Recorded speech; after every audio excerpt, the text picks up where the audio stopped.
Hello masterminds, कैसे हो आप लोग। Welcome back to my channel. आज की इस वीडियो का हमारा एजेंडा है कि कैसे हम उन सब्जेक्ट्स को पढ़ें जिनका नाम सुनते ही हमारे मुंह से बस एक ही बात निकलती है, इसमें तो मैं पक्का फेल हूँ, मेरा इस सब्जेक्ट में कुछ नहीं हो सकता, इसी सब्जेक्ट की वजह से मैं फेल होऊंगा। या फिर कुछ ऐसा कि अगर मैं फेल हुआ तो उसका जिम्मेदार सिर्फ यही सब्जेक्ट है, और न जाने ऐसी कई बातें कहने पर हमें मजबूर करता है। इसीलिए आज हम डिस्कस करेंगे वो जीनियस हैक्स और मैजिकल ट्रिक्स जो हेल्प करेंगी हमें उन सब्जेक्ट का मास्टर बनने में, हमारी बॉन्डिंग उन सब्जेक्ट्स के साथ बहुत इम्प्रूव करने में। आई एम श्योर इस वीडियो के बाद आप जब भी उन सब्जेक्ट्स को देखोगे आपके चेहरे पर एक स्माइल डेफिनेटली आएगी। हर एक स्टूडेंट की लिस्ट में एक ऐसा सब्जेक्ट जरूर होता है जो उसका लीस्ट फेवरेट होता है, या कहें वो उसका एनिमी होता है। वो जितना हो सके उस सब्जेक्ट को अवॉइड करता है, लेकिन उन सब्जेक्ट्स को अवॉइड करने से कुछ भी नहीं होगा। जितना ज़्यादा आप उन सब्जेक्ट्स को अवॉइड करोगे उतना ही ज़्यादा वीक आप उन सब्जेक्ट्स में हो जाएंगे। इसलिए आपको जितना हो सके उतने एफर्ट्स डालने हैं ताकि आपकी दोस्ती उस सब्जेक्ट के साथ अच्छी हो सके। सबसे पहले ये पता करते हैं कि आखिरकार आपको वो सब्जेक्ट पसंद क्यों नहीं है। मेरे अकॉर्डिंग इसका रीज़न ये हो सकता है कि शायद आपने लगातार ड्रॉप देखा होगा। फॉर एग्जाम्पल, आपका टेस्ट हुआ, आपने उस सब्जेक्ट में अच्छा स्कोर नहीं करा, एंड देन अपकमिंग जितने भी टेस्ट हुए उन सारे टेस्ट में आपने उस सब्जेक्ट में अच्छा स्कोर नहीं करा। देन माइट भी हो सकता है कि आपको उस सब्जेक्ट से नफरत होने लग गई एंड दोबारा उस सब्जेक्ट को पढ़ने की आपने कोशिश ही नहीं करी। एंड सेकेंड, ये रीजन भी हो सकता है कि उस सब्जेक्ट के जो टीचर है उनका पढ़ाने का तरीका आपको नहीं समझ आ रहा है। हो सकता है अगर आप टीचर चेंज करें या आप यूट्यूब के थ्रू पढ़ाई करें तो शायद उस सब्जेक्ट में आपका एक अच्छा बेस बन सके। अब रीजन जो भी हो, उस सब्जेक्ट से नफरत तो आपको हो चुकी है, आप उस सब्जेक्ट को अपना दुश्मन मानते हो, लेकिन एग्जाम में अच्छा स्कोर करने के लिए या A+ लाने के लिए आपको अच्छा स्कोर तो उस सब्जेक्ट में करना ही पड़ेगा। अगर आप बाकी सारे सब्जेक्ट्स में अच्छा स्कोर कर लो और एक सब्जेक्ट में भी कम स्कोर करो तो आपका ओवरऑल स्कोर डाउन होगा ही होगा। इसलिए अच्छा स्कोर करने के लिए आपको अपना ओवरऑल स्कोर इंक्रीज करना होगा। जनरली जो सब्जेक्ट बच्चों को सबसे ज्यादा डिफिकल्ट लगता है वो होता है मैथमेटिक्स का। बहुत सारे स्टूडेंट्स ऐसे होते हैं जो बाकी सारे सब्जेक्ट्स में अच्छा स्कोर कर लेते हैं, लेकिन मैथ्स उनका सबसे वीकर सेक्शन होता है। सबसे ज्यादा डर उन्हें मैथ्स में ही लगता है। आपका डिफिकल्ट सब्जेक्ट चाहे मैथ्स हो या कोई भी हो, इस वीडियो को देखने के बाद वो सब्जेक्ट आपका एक फ्रेंडली सब्जेक्ट बन जाएगा। तो आइए जानते हैं कि कैसे आपको उस सब्जेक्ट में कमांड करनी है। आपने ट्रैफिक लाइट तो देखी ही होगी। सबसे टॉप पर होती है रेड लाइट, देन होती है येलो लाइट, एंड देन सबसे लास्ट में ग्रीन लाइट। रेड लाइट का मतलब होता है यू हैव टू स्टॉप, आपको अब मूव नहीं करना है। येलो लाइट का मतलब होता है कि बहुत जल्दी ही ग्रीन लाइट होने वाली है, यानी सून टू गो सिचुएशन है। और ग्रीन लाइट का मतलब होता है रेडी टू गो वाली सिचुएशन। ट्रैफिक लाइट का मतलब तो हम सबको पता है, अब इसे पढ़ाई में कैसे यूज करना है ये जानते हैं। जो भी सब्जेक्ट आपको डिफिकल्ट लगता है उस सब्जेक्ट के सारे चैप्टर्स के नाम आपको एक पेपर पर लिखने हैं। उन सब चैप्टर्स के नाम के आगे आपको उनके सब टॉपिक्स के नाम भी लिखने हैं। सारे नाम लिखने के बाद आपको 3 कलर अरेंज करने हैं, रेड, येलो एंड ग्रीन। अब आपको जो जो भी टॉपिक्स आते हैं यानी जिनमें आप स्कोर कर सकते हैं उन टॉपिक्स के ऊपर ग्रीन कलर करना है या ग्रीन हाइलाइटर यूज करना है। ये सिग्नल होगा कि इस टॉपिक में हम स्कोर कर सकते हैं। देन नेक्स्ट आपको येलो हाइलाइटर यूज करना है। येलो हाइलाइटर आपको उन टॉपिक्स के लिए यूज करना है जो आपको आते तो है पर इतने स्ट्रॉन्ग नहीं है कि आप एग्जाम में उन्हें 100% एक्यूरेसी के साथ कर पाए। एंड देन लास्ट में आता है रेड हाइलाइटर। ये आपको उन टॉपिक्स के लिए यूज करना है जो आपको बिल्कुल भी नहीं आते हैं, यानी उन्हें आपको रुक कर थोड़ा पढ़ने की जरूरत है।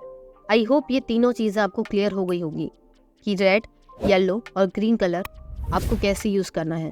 ये 3 कलर्स यूज करने का मतलब है आपने अपने उस सब्जेक्ट को 3 पार्ट्स में डिवाइड कर दिया है। रेड यानी वो टॉपिक जो आपको बिल्कुल भी नहीं आते हैं, आपको उनमें बहुत प्रैक्टिस की ज़रूरत है। येलो कलर यानी आप उनमें अगर थोड़ी सी प्रैक्टिस और करेंगे तो आप उन्हें ग्रीन में कन्वर्ट कर सकेंगे। और ग्रीन यानी आप उसमें परफेक्ट हैं, आप उनके थ्रू एग्जाम में स्कोर कर सकते हैं। बिकॉज ये हमारा सबसे लीस्ट फेवरेट सब्जेक्ट है, इसमें हमारा ग्रीन पार्ट बहुत कम होगा एंड रेड पार्ट या येलो पार्ट बहुत ज़्यादा होगा। आपको स्ट्रेस लेने की ज़रूरत नहीं है। मैं आपको बताऊंगी कि कैसे आपको उस रेड या येलो पार्ट को ग्रीन में कन्वर्ट करना है। हाईलाइट करने के बाद सेकंड स्टेप में आपको ये करना है कि आपको उसकी जितनी हो सके उतनी प्रैक्टिस करनी है। जब हम किसी सब्जेक्ट को पसंद नहीं करते हैं हम जितना हो सके उतना उसे टालते हैं जब तक कि उस सब्जेक्ट का एग्जाम ना हो। आपको ऐसा नहीं करना है। जब भी आप पढ़ाई करने बैठे, आपका पीक आवर जब भी होता है, आपको उस टाइम पर उस सब्जेक्ट को पढ़ना है। आप उस सब्जेक्ट को डेली बस 1 घंटे पढ़िए। अगर आप डेली उस सब्जेक्ट को 1 घंटे भी पढ़ते हैं, देन आपको वो सब्जेक्ट क्लियर होने लगेगा, आप उसे समझने लगेंगे। आपको इनिशियल 10 to 15 डेज में उस सब्जेक्ट के सिर्फ येलो कलर वाले टॉपिक्स को ही पढ़ना है।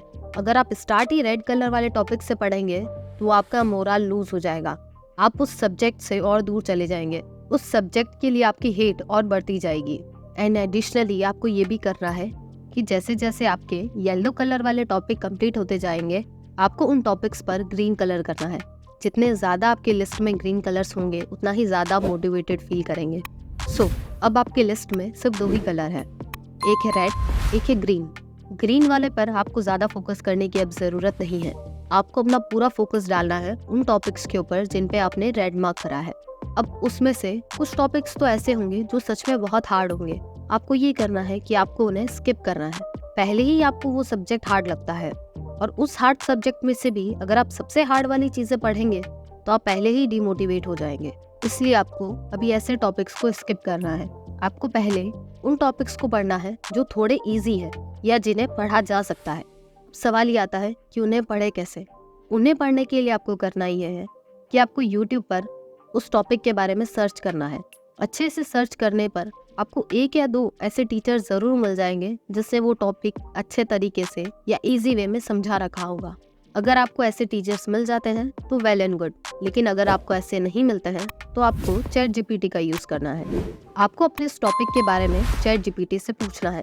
ChatGPT आपको बता देगा कि उस टॉपिक को आप इजी वे में कैसे पढ़ सकते हैं, या आपको ऐसे कई सारे ऐप्स भी मिल जाएंगे जिनकी मदद से आप डिफ़िकल्ट से डिफ़िकल्ट टॉपिक्स को भी आसानी से समझ सकते हैं। इतना करने के बाद थर्ड स्टेप आपको करना है वो है प्रैक्टिस प्रैक्टिस प्रैक्टिस।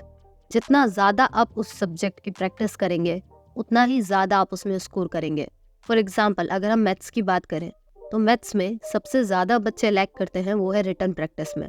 अगर आप क्वेश्चंस को सॉल्व करके नहीं देखेंगे तो आपको फॉर्मूलेज कितने भी अच्छे तरीके से याद क्यों ना हो, आप एग्ज़ाम टाइम में उस क्वेश्चन को सॉल्व नहीं कर पाएंगे। आपको जितना हो सके उतना रिटन प्रैक्टिस करनी है। आई नो एग्ज़ाम में कम टाइम है, इसलिए आप ज़्यादा प्रैक्टिस तो नहीं कर सकते हैं, लेकिन फिर भी आप डेली एटलीस्ट 2 से 3 क्वेश्चंस करने की कोशिश ज़रूर करें। एंड एट लास्ट मैं बस इतना ही कहना चाहूँगी कि एग्ज़ाम से पहले उस सब्जेक्ट के एटलीस्ट आपको 3 पेपर सॉल्व करने हैं। पेपर सॉल्व करते वक्त आपको अपना एनवायरनमेंट एकदम एग्ज़ाम वाला एनवायरनमेंट बनाना है। एज इट इज़ एनवायरनमेंट अगर आपका होगा तो आप एग्ज़ाम प्रेशर फील कर पाएंगे और आपकी एग्ज़ाम प्रेशर के अंदर परफॉर्म करने की प्रैक्टिस होगी। आप पेपर देने जब बैठे आपको 3 घंटे का टाइमर सेट करना है और आपको अपना पेपर उस 3 घंटे की ड्यूरेशन में कंप्लीट करना है। आपको अपनी वाटर बॉटल भी अपने पास ही रखनी है। आपको एज इट इज़ अपने एग्ज़ाम का रेप्लिका बनाना है। पेपर सॉल्व करने के बाद आपको उसे चेक भी करना है। चेक करते वक्त ध्यान रहे कि आप एज अ टीचर चेक करें। आपको अपना पेपर एकदम जेन्युइन तरीके से चेक करना है। आई नो ये थोड़ा मुश्किल है, लेकिन अगर आप अपना पेपर जेन्युइन तरीके से चेक करेंगे तो आपका कॉन्फिडेंस बहुत ज़्यादा बूस्ट अप होगा। एंड ये एक फैक्ट है, जितना आप प्रैक्टिस पेपर करते वक्त स्कोर करते हैं उससे 10 to 12% ज़्यादा मार्क्स ही आप फाइनल एग्जाम में स्कोर करते हैं। इसलिए जितना हो सके आपको पास्ट डे पेपर सॉल्व करने हैं। I hope you like the video. इस वीडियो को अपने दोस्तों के साथ शेयर कीजिए और मेरे चैनल को सब्सक्राइब कर दीजिए। इस चैनल पर आपको ऐसी कई सारी वीडियोस मिलेंगी जिनके थ्रू आप एग्जाम में अच्छा स्कोर कर सकते हैं। मिलते हैं नेक्स्ट वीडियो में। Till then keep learning and keep smiling.